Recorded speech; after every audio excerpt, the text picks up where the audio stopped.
आखिर होता क्या है नोटा? चुनाव के बीच क्यों होती है इसकी चर्चा? कब हुई थी नोटा की शुरुआत?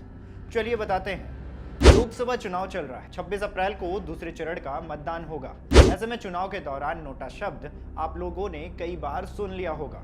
जिज्ञासा जानने की जरूर होगी कि आखिर नोटा होता क्या है, इसका इस्तेमाल कब और क्यों करते हैं, इस बार के चुनाव में कितने लोगों ने नोटा चुना है। तो चलिए इस वीडियो के माध्यम से आपको बताते हैं। नमस्कार, मेरा नाम तन्मय है और आप देख रहे हैं इन खबर। नोटा यानी नन ऑफ द एबव। अगर कोई कैंडिडेट आपको पसंद नहीं तो आप इनमें से नहीं को चुनने का विकल्प ले सकते हैं।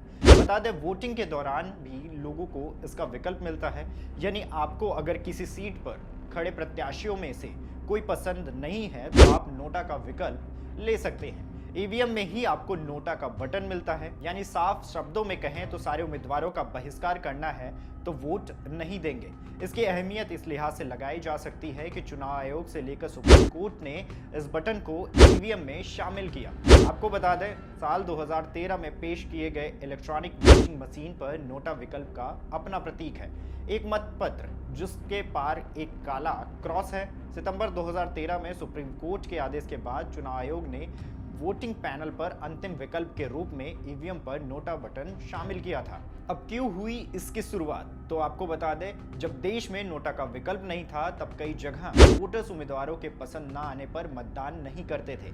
ऐसे में वोटिंग परसेंटेज गिर जाता था। इसको ध्यान में रखते हुए चुनाव आयोग ने मतदाताओं को नोटा का विकल्प देने का फैसला किया। वैसे ईवीएम से पहले बैलेट पेपर के वक्त में भी ऐसा ही विकल्प होता था। तब मतदाता बैलेट पेपर को खाली छोड़कर अपना विरोध दर्ज करा सकते थे।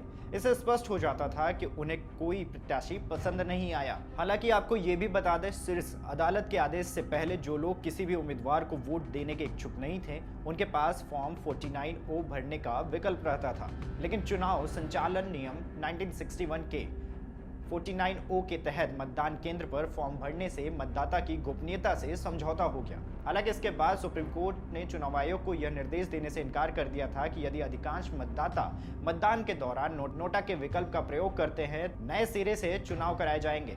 आपको ये भी बता दें, साल 2013 में पहली बार नोटा का इस्तेमाल छत्तीसगढ़, मिजोरम, राजस्थान, मध्य प्रदेश और दिल्ली के विधानसभा चुनावों में किया गया था। भारत से पहले नोटा का विकल्प 13 देशों में मतदान के समय जनता के लिए उपलब्ध रहता है, जिनमें अमेरिका, कोलंबिया, यूक्रेन, रूस, Brazil, Finland, Spain, France, Chile, Sweden, Belgium, Greece सहित अब इस लिस्ट में 14वें नंबर पर भारत भी शामिल हो गया है। वहीं आपको ये भी बता दें कि इनमें से कुछ देश ऐसे भी हैं जहां नोटा को राइट टू रिजेक्ट का अधिकार मिला हुआ है, जिसका मतलब ये है कि अगर नोटा को ज़्यादा वोट मिलते हैं तो चुनाव रद्द हो जाता है। जो प्रत्याशी नोटा से कम वोट पाता है वो दोबारा चुनाव नहीं लड़ सकता है। बहरहाल, ये जानकारी आपको कैसी लगी हमें कमेंट करके ज़रूर बताएं। देश दुनिया की तमाम ऐसी खबरों के लिए इन खबर को फॉलो कर लें।